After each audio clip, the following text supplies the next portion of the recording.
On vous tient les cartes de force pendant que quelqu'un d'autre arrive avec une seringue et vous pique l'œil. Vous voyez absolument tout. Vous sentez l'aiguille qui rentre dans votre œil. Bonjour les grandes gueules. Merci d'être là. Sylvain ou Friki Woody? Sylvain au civil et Friki Woody dans ma vie artistique. Vous êtes l'homme le plus tatoué de France. Alors, ce n'est pas à moi de le dire, c'est les plus grandes chaînes de télévision françaises qui l'ont dit, donc si elles l'ont dit, c'est que c'est sûrement vrai. Bon, vous n'êtes pas l'un des moins tatoués, en tout cas, c'est sûr. Et vous êtes aussi instituteur, ou plutôt professeur des écoles dans l'Essonne. On va y revenir. Je voudrais simplement remercier Youssef, votre chauffeur. C'est grâce à lui que vous êtes là à l'heure. Merci Youssef, un fidèle des grandes gueules. Voilà, ça c'est fait. Il y a un débat en ce moment qui s'est installé en France sur la tenue exigée dans les établissements scolaires. On est surpris d'imaginer que vous puissiez donner cours, en fait, tout simplement. Moi, ça fait 12 ans que je suis professeur des écoles et 3 ans que je suis à ce point recouvert au niveau du visage et je donne cours quotidiennement sans majoritairement avoir de problème. Parce que vous êtes tatoué, alors je précise pour ceux qui nous écoutent, mais aussi votre regard est différent du nôtre puisque vous avez injecté... Qu'est-ce que vous avez injecté dans vos yeux? Ce sont des injections d'encre à la seringue afin de colorier le blanc de l'œil qui devient... Alors on met la couleur qu'on veut, on peut mettre du blanc, du jaune, du vert, comme je savais que je finirais sûrement tout noir à 80 ans, j'ai direct mis du noir parce que c'est quand même une expérience très très traumatisante. Ah oui? Oui. C'est super stressant comme procédure. On vous tient les cartes de force pendant que quelqu'un d'autre arrive avec une seringue et vous pique l'œil. Vous voyez absolument tout. Vous sentez l'aiguille qui rentre dans votre œil. Instinctivement, vous n'êtes pas fait pour subir ça. Donc c'est vraiment... De l'encre dans les yeux. Pourquoi vous infligez ça?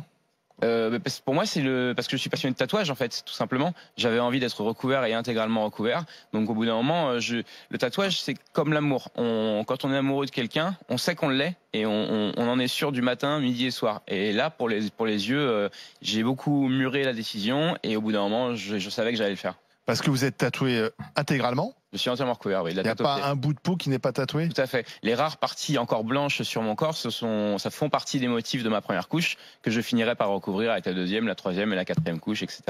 Pour devenir totalement noir, enfin de couleur. Sûrement, parce qu'il est plus facile de repasser en plus sombre qu'en plus clair. Quand vous coloriez au crayon de couleur jaune, c'est plus facile de colorier par-dessus en bleu ou en marron, par exemple. Alors, comment ils réagissent ces enfants?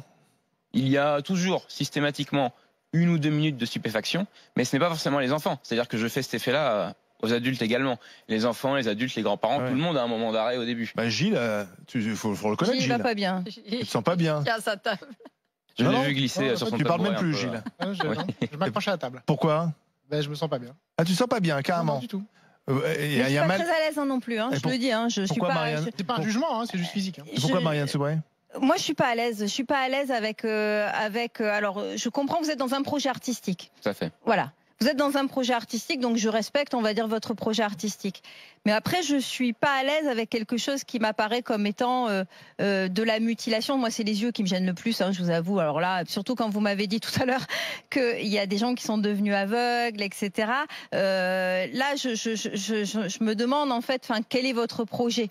Mais pour en revenir en fait à votre fonction, parce que c'est ça qui m'intéresse. Moi, je suis avocate et c'est vrai qu'il y a un problème juridique de savoir est-ce que vous pouvez ou pas vous présenter, etc. Bon, et c'est très délicat en fait parce que objectivement, on ne peut pas vous imposer une certaine tenue, mais on pourrait dire, après l'éducation nationale fait ce qu'elle veut, mais on pourrait dire aussi, par exemple dans le privé, vous ne seriez pas embauché avec cette tête-là. Donc là, aujourd'hui, vous profitez du fait... Tout dépend des employeurs, vous ne savez pas. Chez un tatoueur, vous n'avez aucun problème. Dans une galerie d'art, vous n'auriez aucun problème. Allez vous présenter dans une banque comme ça, vous ne serez jamais embauché. Allez à Londres et vous verrez que c'est l'inverse. Mais peut-être, mais nous sommes en France. Aujourd'hui, si vous voulez, on pourrait vous reprocher aussi de jouer avec le côté bonne fille de l'éducation nationale ou de la fonction publique, qui est obligé de vous employer. Et qui vous emploie malgré tout. Et moi, c'est vrai que je vous ai écouté, vous dites « j'avais envie ». C'est-à-dire que vous êtes dans la revendication individuelle. Et on n'est plus dans la société de devoir. Non, mais tu veux dire qu'il peut pas donner cours comme ça? Ça se passe bien quand vous donnez cours? Expliquez-nous. Moi, je te le dis, ça aurait été... Moi, j'aurais demandé à ce que mes enfants changent de classe. Même si je respecte, etc. Mais moi, si vous voulez, je pense que le maître, le professeur, l'enseignant, doit avoir une certaine cohérence.